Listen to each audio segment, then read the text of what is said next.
What if the reason your glute workouts have not been working has nothing to do with effort and everything to do with where your body starts? If you are over 60, there's a good chance you have already tried the most common exercises: squats, lunges, step-ups, maybe even bridges. You show up, you stay consistent, and you do your best to follow along. But something still feels off. One side feels stronger, the other feels tighter. Your hips do not feel balanced, and the results never quite match the effort you are putting in. This is not a motivation problem.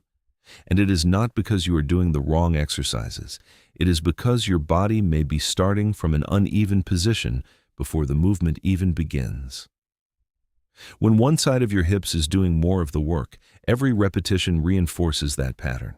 The stronger side keeps taking over. The weaker side stays quiet. Over time, that gap becomes more noticeable, not always through pain, but through subtle changes. A shift in how you move, a difference in how your body feels from side to side. The body always adapts to what it repeats, even when that pattern is not ideal. So if you begin from imbalance, you train imbalance. The good news is this can change. Once you understand where the problem begins, you can approach your training in a different way. Not by doing more, but by doing what your body actually needs first. And that is where real progress begins. Now that you understand the problem may begin before the movement even starts, the next step is to recognize how this imbalance actually shows up in your body. Because it does not always appear in obvious ways. Imbalance is quiet. It does not announce itself with sharp pain or sudden injury. It builds slowly, over time, through small changes that are easy to overlook. You might notice a slight shift when you walk. One hip may drop just a little. One leg may feel tighter or less responsive than the other. Even something as simple as how your clothes fit can give you a clue that your body is not moving evenly.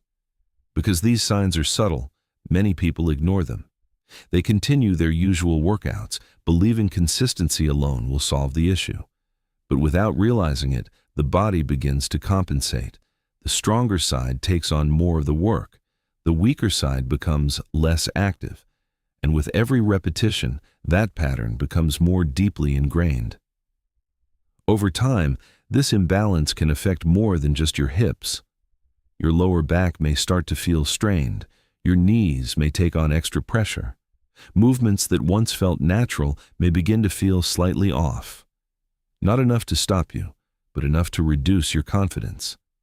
This is why awareness matters so much.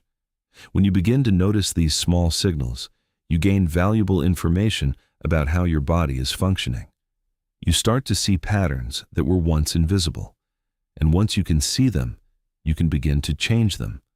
This is not about finding faults in your body. It is about understanding it more clearly so you can move forward with purpose and rebuild balance from the ground up. Now that you can recognize the subtle signs of imbalance, there is something even more important to understand. Continuing to train the same way without addressing that imbalance can actually make the problem worse. This is where many people get stuck. They believe that if they just work harder, add more repetitions, or push through discomfort, the results will eventually come. But the body does not respond to effort alone. It responds to patterns. And if the pattern is uneven, more effort simply reinforces that unevenness. Most traditional exercises use both sides of the body at the same time. Squats, bridges, and step-ups all fall into this category. On the surface, they feel effective. You feel the burn. You feel like you are working. But underneath, something different is happening. The stronger side quietly takes over. It does more of the work without you realizing it. The weaker side contributes less and less. Over time, this creates a deeper imbalance. The strong side becomes stronger. The weak side becomes more disconnected, and the gap between them continues to grow. You may notice that despite being consistent, your results feel uneven. One side responds, the other does not. Or worse, you may begin to feel discomfort in your lower back or knees as they try to compensate. This is not a sign that your body is failing. It is a sign that your body is adapting to what you are repeating. That is why the solution is not more intensity, it is more awareness. When you shift your focus from doing more to doing better, everything changes. You begin to move with intention. You begin to correct the pattern. And that is where real, lasting progress begins. Now that you understand why doing more is not the answer, the next step is to change how you approach your training. Because real progress does not come from pushing harder. It comes from training smarter. A smarter approach begins with a simple shift in focus. Instead of trying to build strength on top of imbalance, you start by restoring balance first. That means helping the muscles that have become underused wake up again while allowing overworked areas to relax. It is not about forcing your body. It is about guiding it back into a more natural and coordinated pattern.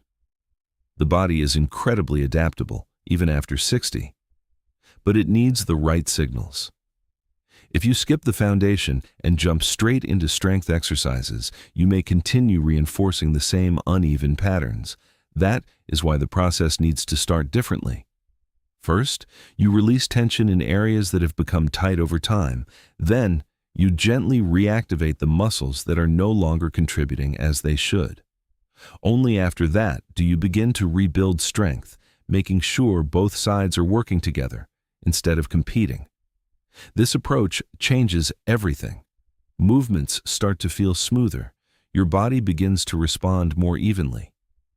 And instead of feeling like one side is always doing more, you start to feel a sense of balance returning. You do not need complex routines or heavy equipment to make this happen. What you need is intention, a clear understanding of what your body needs right now. When you focus on symmetry and coordination, strength becomes more than just effort.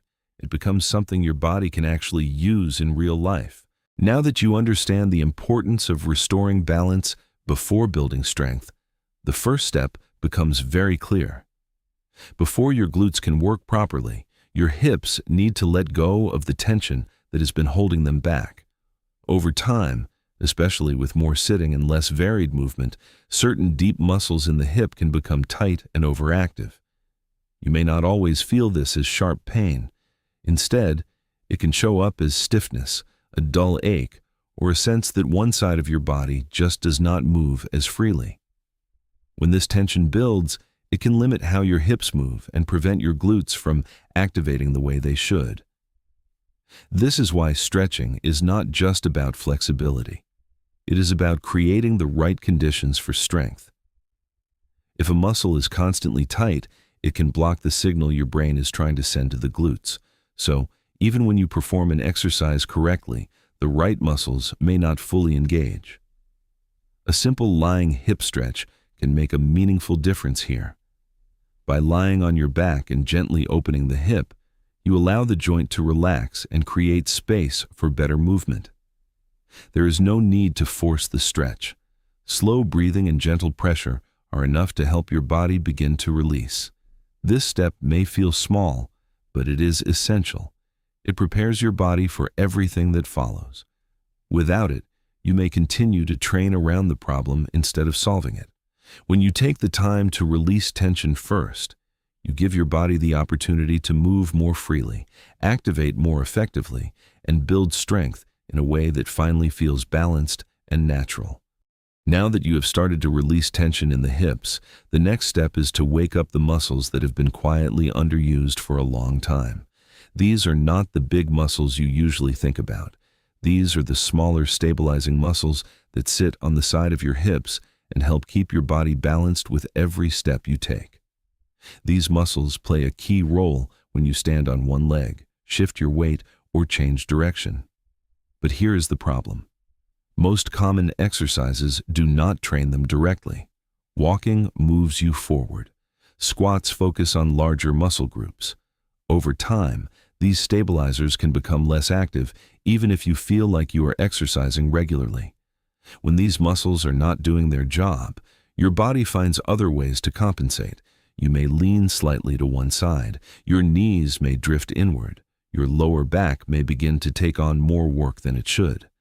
These changes are often subtle, but they affect how stable and confident you feel when you move. This is where a simple seated movement becomes very powerful. By sitting down, you remove the challenge of balance and give your body a chance to focus on activation. As you gently press your knees outward, you begin to reconnect with those side hip muscles. The movement is small, but the effect is meaningful. The goal is not speed.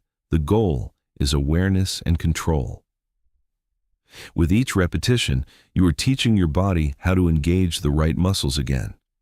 Over time, this leads to better alignment, smoother movement, and a stronger sense of balance that carries into your everyday life. Now that your hips feel more open and your stabilizing muscles are beginning to wake up, your body is finally ready for the next step.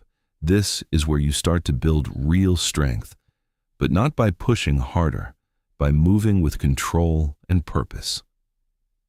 After 60, the way you build strength matters just as much as the strength itself.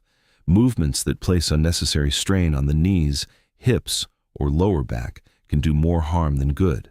That is why it is important to choose exercises that support your joints while still allowing your muscles to work effectively. One of the most practical ways to do this is through a controlled glute bridge. This movement allows you to target your glutes directly while keeping your body supported. As you lift your hips, the focus is not on how high you go or how fast you move. The focus is on how well you control the movement from start to finish. Press through your heels. Keep your core gently engaged. Lift slowly, pause at the top, and then lower yourself back down with intention. This controlled pattern teaches your body how to use your glutes in a coordinated and balanced way. What makes this approach so effective is that it builds strength without forcing your body into positions it is not ready for. It reinforces proper alignment and encourages both sides to contribute more evenly. With consistent practice, you may begin to notice small but meaningful changes. Standing feels easier. Your posture feels more natural. Movements that once felt effortful begin to feel smoother. This is how safe and steady strength is built, not through intensity, but through control, consistency, and respect for how your body works. Now that you have built a foundation of control and safe strength, the next step is where everything becomes clear. This is where you begin to see the difference between your two sides and finally start to correct it. Up to this point, many of the movements have allowed both sides of your body to work together. That is helpful for building general strength, but it can still hide imbalance. The stronger side can quietly assist, making everything feel more even than it actually is. This is why single leg training becomes so important. When you work one side at a time, there is no place to hide. Each side has to carry its own responsibility. You begin to notice things you may have never felt before. One side may feel stable and controlled, while the other feels weaker or less coordinated. This is not a setback. This is valuable information. It shows you exactly where your body needs attention. A single leg bridge is a simple but powerful way to work with this idea. As you lift your hips using one leg, your body is forced to stabilize, align, and activate more precisely. The goal is not to rush or push through.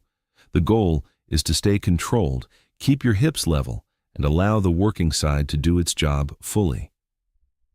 At first, this may feel challenging. That is normal. It means you are addressing something that has been overlooked for a long time. With regular practice, both sides begin to catch up to each other. Strength becomes more balanced. Movement feels more coordinated. And once that balance starts to return, every other exercise you do becomes more effective and more meaningful in your daily life. Now that you have begun to rebuild balance and strength on each side, the way you continue from here becomes just as important as the exercises themselves. Progress is not about rushing forward. It is about moving forward with awareness, safety, and consistency. Every movement you practice should feel controlled and intentional, not forced, not rushed. If something feels uncomfortable in a way that does not seem right, that is your body asking for adjustment, not more pressure. Listening to those signals is a key part of making real progress. This is where awareness comes in. Pay attention to how your body responds during each exercise. Notice if one side tires faster. Notice if your form begins to change. These small details help guide your next step. They allow you to adjust, slow down, or modify the movement so it continues to support you rather than strain you. It is also important to move at a pace that feels right for you. There's no benefit in trying to progress too quickly. In fact, doing so can bring you back into the same patterns you are working to correct. Small, steady improvements are far more effective over time. If needed, you can use support such as a chair or a stable surface to help maintain balance. And if you have any existing concerns related to joints, balance, or past injuries, it is always a good idea to seek guidance from a qualified professional before beginning or progressing your routine. The goal is not fast results. The goal is lasting change. When you approach your training with patience and care, you build not only strength, but confidence in how your body moves every day. Now that you have taken the time to understand your body, restore balance, and rebuild strength step by step, it becomes clear that the real goal is not intensity. It is independence.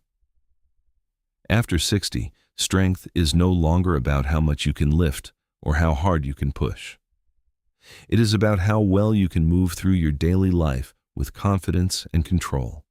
It is about standing up without hesitation, walking without feeling uneven, and trusting your body to support you in every moment. Everything you have practiced leads to this. Releasing tension so your body can move freely. Activating the right muscles so both sides can work together. Building strength in a way that protects your joints. Training one side at a time to restore true balance. And moving with awareness so progress becomes safe and sustainable. These are not separate ideas. They are all part of the same path, a path that shifts your focus away from doing more and toward doing what truly matters. You do not need complicated routines or intense workouts to move forward. What creates real change is consistency, intention, and a willingness to listen to your body.